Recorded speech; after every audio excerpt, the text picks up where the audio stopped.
D नोबली civil service academy में आपका स्वागत है।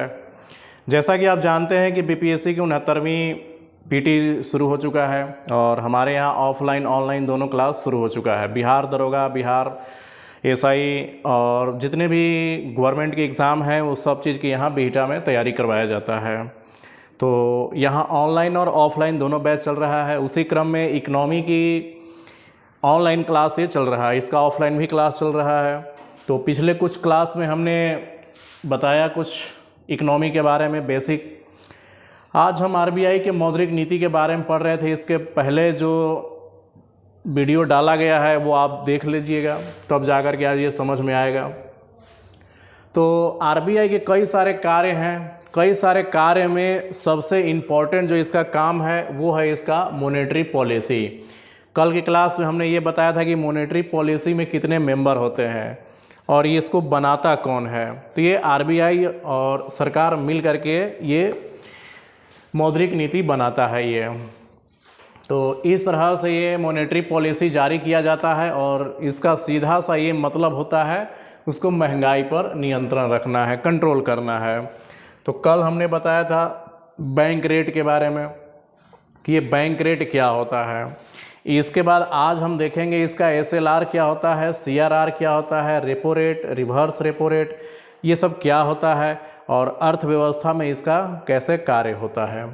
तो आइए अब हम इसको देखते हैं ज़रा।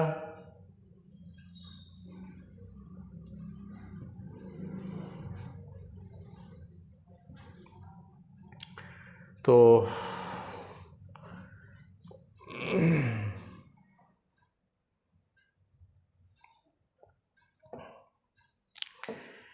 सबसे पहले अब हम देखते हैं एसएलआर क्या होता है। सैचुरेटेड लिक्विडिटी रेशियो इसे कहा जाता है। एसएलआर क्या होता है? वैधानिक तरलता अनुपात ये होता है। इसको समझने के लिए एक दो चीज़ों को हमें समझना होगा। जैसे हमने कल बैंक रेट के बारे में बताया था, आज एसएलआर होता क्या है वो एक्चुअली हम समझते हैं। जैसे कोई भी हमारे देश में कॉमर्शियल बैंक है, जैसे एसबीआई हमारे यहाँ कॉमर्शियल बैंक है, कोई भी एक्सिस बैंक है, कोई भी बैंक हो, जब उसको कर्ज लेने की ज़रूरत पड़ता है तो वो आरबीआई के पास जाता है।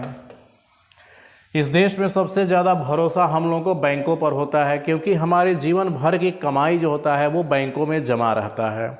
अब अगर ऐसा हो सकता है कि एसबीआई बैंक है या कोई भी प्राइवेट या सरकारी बैंक है, हम पैसा जमा करते हैं और वो डूब गया बैंक, तो क्या होगा। जैसे अभी आज और कल के न्यूज़ में आप देखे होंगे अमेरिका का एक बहुत बड़ा बैंक सिलिकॉन वैली बैंक वो डूब चुका है, इसलिए शेयर मार्केट में हाहाकार मचा हुआ है।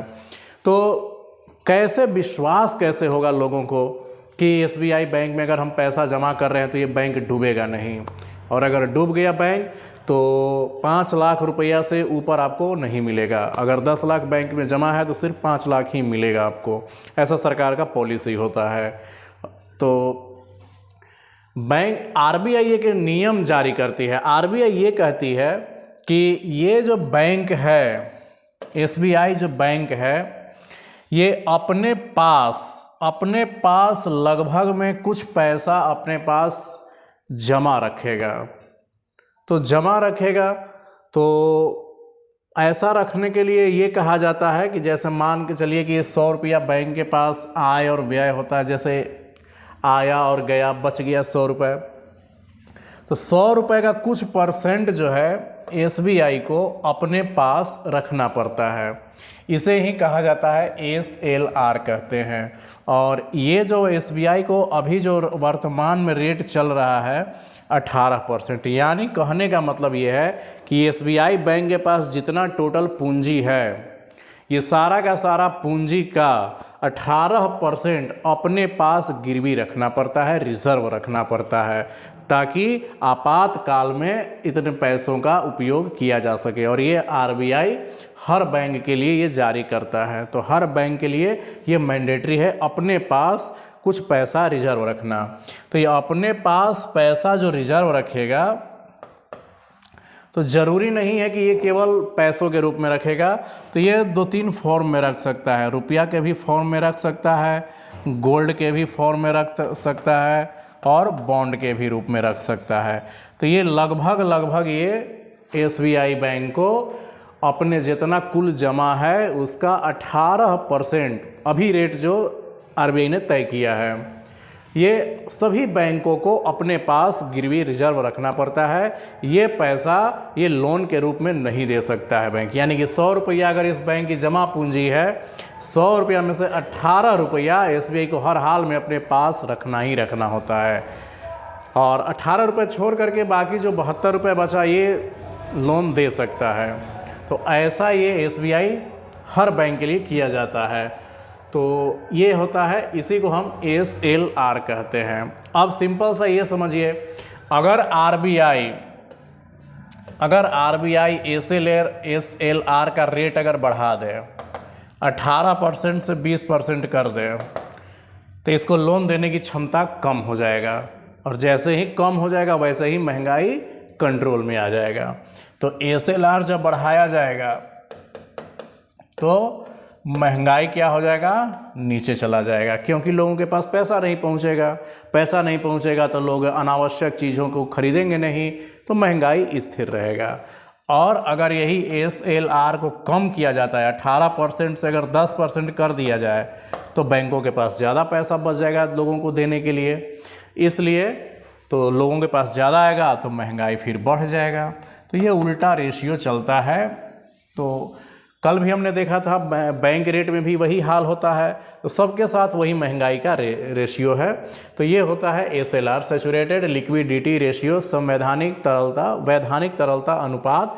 यानी कि सभी बैंकों को मैंडेटरी है अपने पास कुल जमा पूंजी का कुछ % अपने पास रखना होता है, ताकि ये बैंक जब डूब रहा है तो इसमें से इसका कुछ पैसा आम जनता को जिसका खाता है उसको दिया जा सके। तो ये होता है एसएलआर होता है। अब आगे आइए, इसके बाद हम समझते हैं सीआरआर क्या होता है।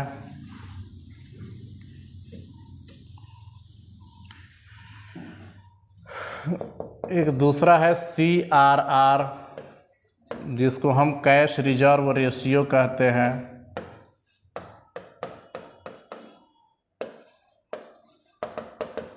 कैश रिजर्व रेशियो नगद आरक्षित अनुपात होता है। ये नगद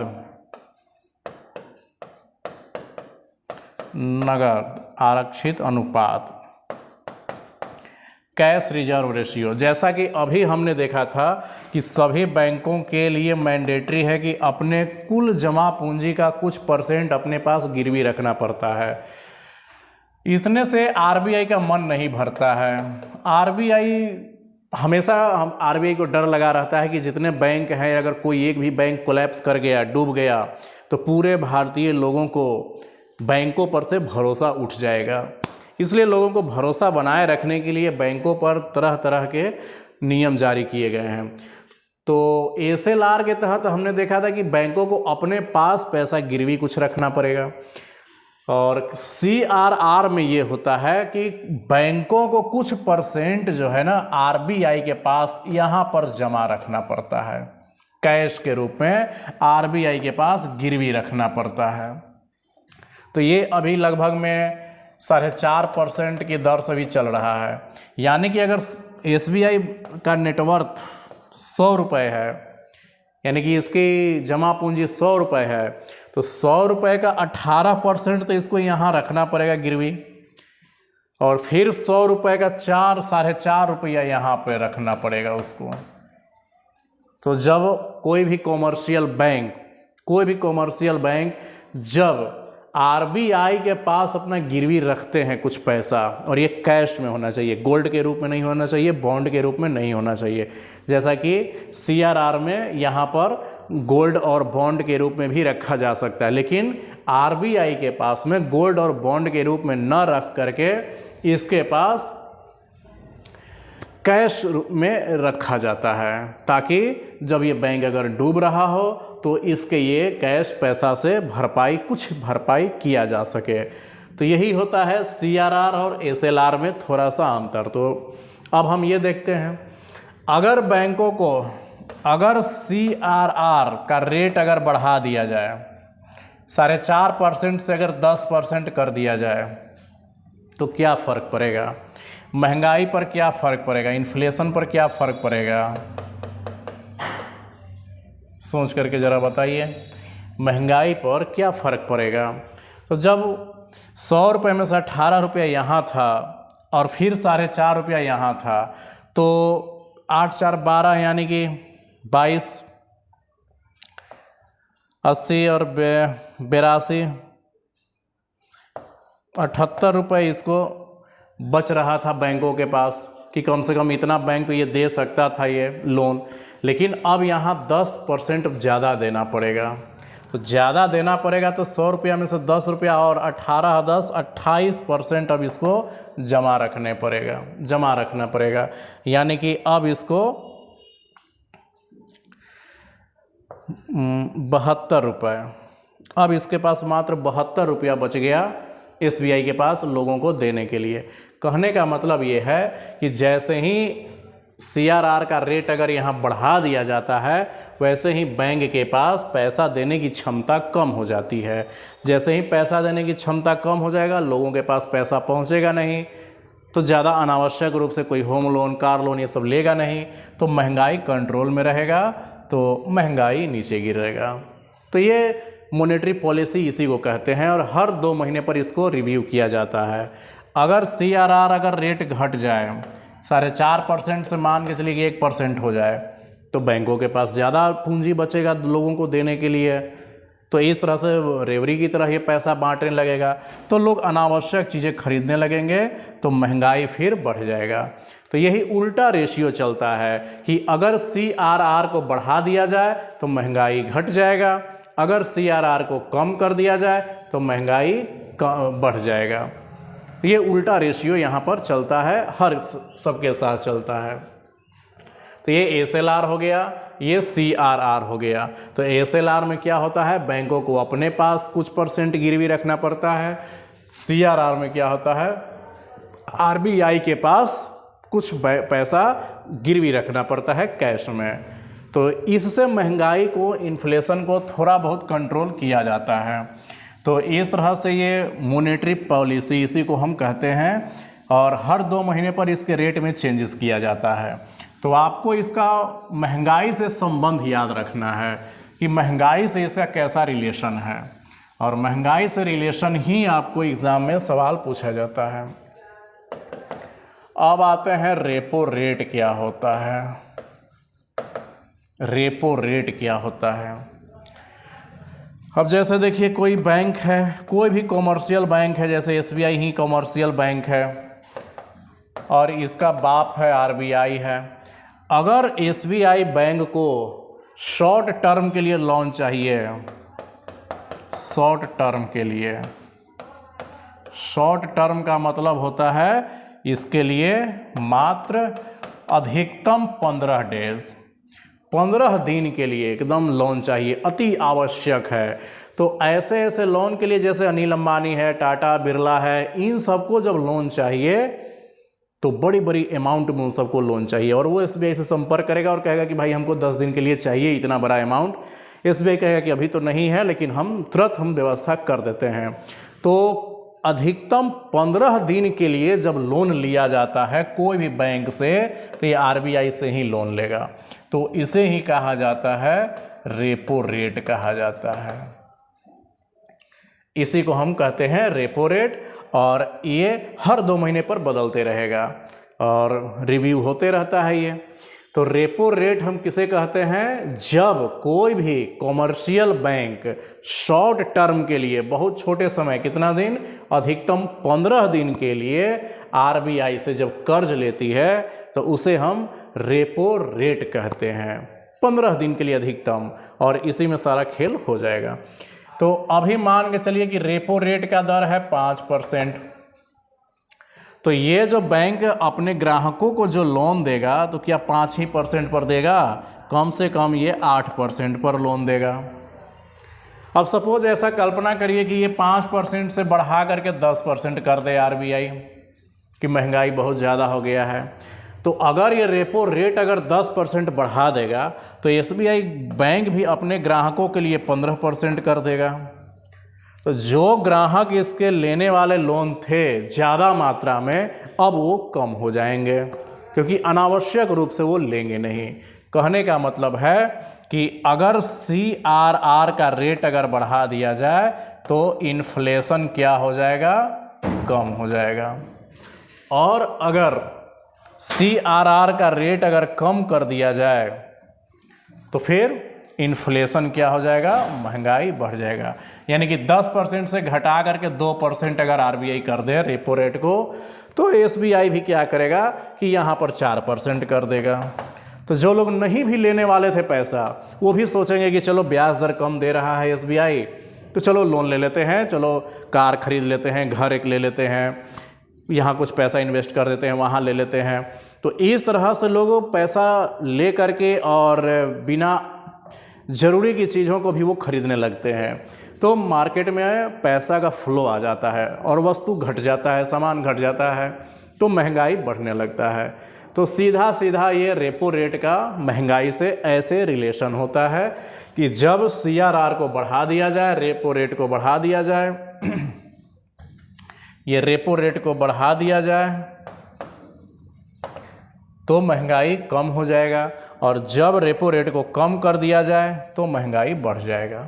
ये इसका होता है। तो रेपो रेट क्या होता है भाई, शॉर्ट टर्म का लोन होता है।